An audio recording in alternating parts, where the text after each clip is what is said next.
Hello everyone, આજે આપણે GPSC 2025 માટે 15 દિવસમાં રિવિઝન કઈ રીતે કરવું એના વિશે ડિસ્કસ વિસ્તૃતથી કરીશું. આપણી જોડે હવે હાથમાં 15 દિવસ છે. આજે વિડીયો બનાવું છું. 21 તારીખ છે આજે. આજથી આપણે ગણી લઈએ તો હાથમાં એક્ઝેક્ટ 15 થી 16 એટલે 1-2 દિવસ એક્ઝામ માટે આપણે સેન્ટર માટે અને એક દિવસ આગલા દિવસે નીકળી જઈએ એટલે એ દિવસને કાઉન્ટ ન કરતા આપણા ઓન હેન્ડ અત્યારે 15 દિવસ છે. હવે 15 દિવસમાં બેસ્ટમાં બેસ્ટ પ્રિપેરેશન કઈ રીતે કરી શકાય એ તમને આ વિડીયો દ્વારા સમજાવીશ. 15 દિવસ આપણા હાથમાં છે. આ 15 દિવસમાં પહેલી વસ્તુ કે તમે કોઈ પ્રાઇવેટ પ્રેક્ટિસ કરતા હોવ કે જોબ કરતા હોવ અથવા એમડી એમએસમાં કોઈ જગ્યાએ પીજીમાં હોવ તો ત્યાં બની શકે તો સીએલ એમએલ અથવા એલડબલ્યુપી મૂકીને એ જે કંઈ બી તમારું જે વર્ક છે એ પહેલી વસ્તુ પોઝ કરી દેવું.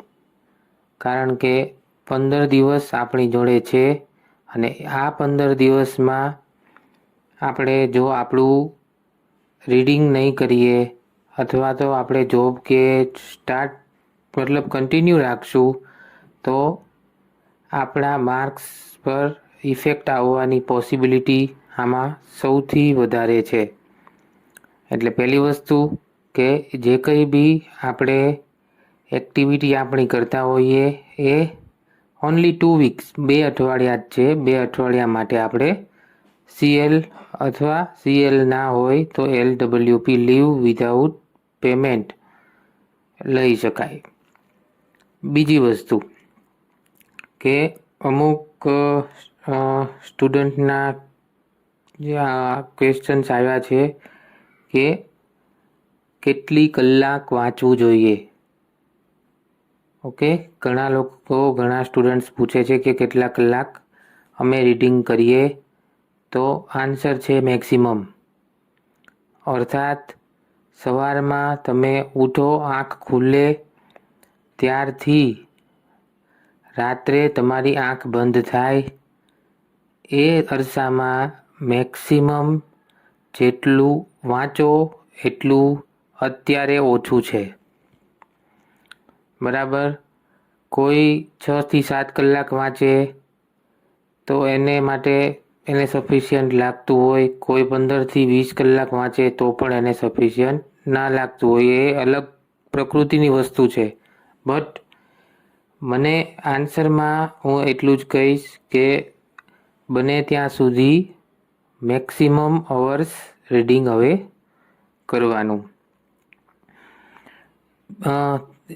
ત્રીજો એક ક્વેશ્ચન છોકરાઓનો એ હતો કે સબ્જેક્ટ અને સંહિતામાં હવે કેટલું કરવું કેટલું નહીં. આન્સરમાં એ છે કે આપણો જીપીએસસીનું જે પેપર છે એ પેપર 200 માર્કનો છે. ઓકે, 100 માર્કનો હોય તો બી આપણને એમ થાય કે કોઈ વસ્તુ પૂછાશે કોઈ વસ્તુ નહીં પૂછાય. બટ 200 માર્કનો પેપર છે એટલે એવું કોઈ ક્ષેત્ર નહીં હોય કે એમાંથી ક્વેશ્ચન્સ નીકળશે નહીં. અર્થાત બધી જગ્યાએથી પ્રશ્ન નીકળવાની પૂરેપૂરી પોસિબિલિટી અને ઇક્વલ પોસિબિલિટી રહેલી છે. તો આવા સમયમાં હું એટલું જ કહીશ કે સંહિતામાં જેટલી પણ સંહિતા છે, ચરક સંહિતા, સુશ્રુત સંહિતા અને અષ્ટાંગ હૃદય તો ખરી જ, બટ સાથે સાથે અષ્ટાંગ સંગ્રહ, હારિત, ભેલ, યોગરત્નાકર, હઠયોગ પ્રદીપિકા અને ગેરંડ સંહિતામાં પણ એક નજર નાખી દેજો, કેમ કે આમાંથી પોસિબિલિટી બહુ વધારે છે. આ સિવાય સબ્જેક્ટની વાત કરું તો સબ્જેક્ટ્સમાં ફાર્મેકોલોજી, ENT, દ્રવ્યગુણ, પદાર્થ વિજ્ઞાન, આ બધા જે સબ્જેક્ટ્સ છે, ક્રિયાશારીર, આ જે સબ્જેક્ટ્સમાં પણ એકવાર નજર મારી દેજો, કારણ કે આ જે સબ્જેક્ટ્સ છે એ સબ્જેક્ટ્સમાંથી આપણને એવું લાગે કે નથી પૂછાતું, બટ હવે આખો સિનારીઓ ચેન્જ થઈ ગયો છે. ઓકે, આપણે મોસ્ટલી પેપર જોતા હોઈએ તો હંમેશા કમ્પેર કરતા હોઈએ કે 2009નો જે જીપીએસસીનું પેપર છે એમાં તો આવું પૂછાયેલું, 2017માં તો આવું પૂછાયેલું, 2024માં તો આવું પૂછાયેલું, બટ એ ટ્રેન્ડ ઉપર આધારિત છે. અત્યારનું જે 2025નું જે AIAPJETનું જે પેપર છે એ અત્યારનો લેટેસ્ટ ટ્રેન્ડ કહેવાય. એ લેટેસ્ટ જે ટ્રેન્ડ છે એને અનુલક્ષીને આ લોકો મોસ્ટલી પેપર સેટ કરતા હોય છે. એટલે આપણે આપણું રીડિંગ એ રીતે કરીએ, નહીં કે 2017ના કે 2009ના પેપરને અનુલક્ષીને રીડિંગ કરીએ. 2009 ને 2017માં તો આપણે જોઈએ તો એટલું બધું યોની વ્યાપદ પણ નહોતું આવતું, એટલું બધું સારંગધર સંહિતામાંથી પણ નહોતું આવતું, એટલું બધું મોડર્ન પણ નહોતું આવતું.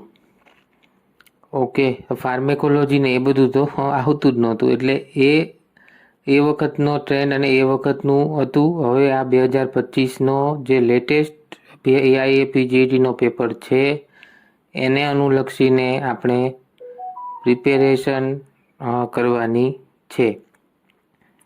એટલે જે કંઈ બી તમે રીડિંગ કરો, હવે કરતા હોવ તો એક અત્યારનું જે છે લેટેસ્ટ જૂના પેપરને સાઈડમાં મૂકીને એ ટૂંકમાં બધા સબ્જેક્ટ જે ઇક્વલ થાય એ રીતે તમે મોસ્ટલી રીડિંગ કરવાનું રાખજો. પહેલાં જે હતું કે ભાઈ 2017માં જે પૂછાયું હતું, 2024 એ બધું પૂછ્યું હતું, એ બધું પાસ્ટ થઈ ગયું, ભૂતકાળ.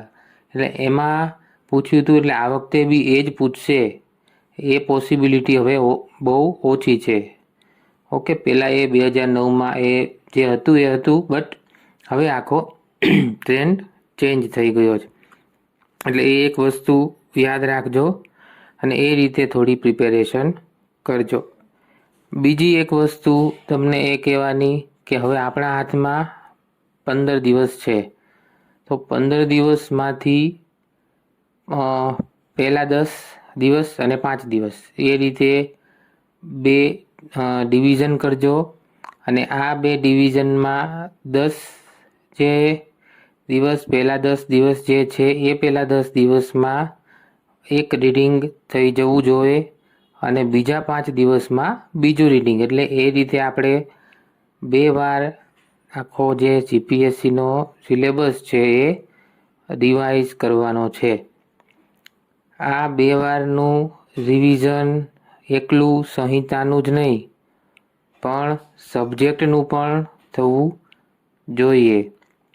આપણે જનરલી એવું હોય કે સંહિતા એટલે કે ચરક અને સુશ્રુત ને સંહિતા સમજીએ, પણ અષ્ટાંગ હૃદય આપણે સાઈડમાં જ મૂકેલી હોય. તો અષ્ટાંગ હૃદયમાંથી પણ શારીર સ્થાન, નિદાન સ્થાન, ચિકિત્સા સ્થાન, ઉત્તરતંત્ર એ ના જોયું હોય તો એકવાર એક દિવસ આખો અષ્ટાંગ હૃદયને આપી અને એમાંથી જોઈ લેવું. અષ્ટાંગ સંગ્રહ કદાચ ના થઈ હોય તો ચાલશે, બટ અષ્ટાંગ હૃદય કમ્પલસરી છે. એ એકવાર આખો દિવસ ભલે આપી દો, વાંધો નહીં, પણ એક દિવસ આખો આપીને એને જોઈ લેવું.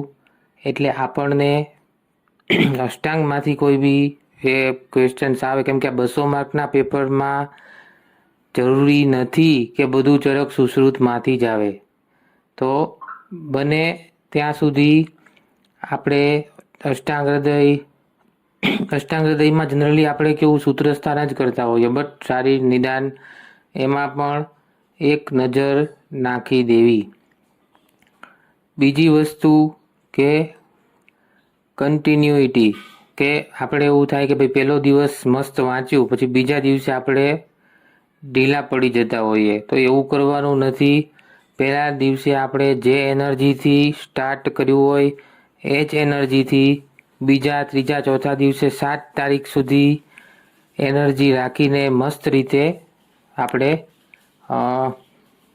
રીડિંગ કરી અને મસ્ત રીતે એક્ઝામ આપવાની છે. તો આ એક 15 દિવસમાં તમને કઈ રીતે હાઈએસ્ટ માર્ક લાવી શકાય એના માટે તમને એક ગાઈડન્સ હતું. ઓકે, કંઈ બી હોય આપ લોકો કોમેન્ટ કે મેસેજ કે કોલ ગમે ત્યારે કરી શકો છો. Okay, all the very best for exam. Have a nice day.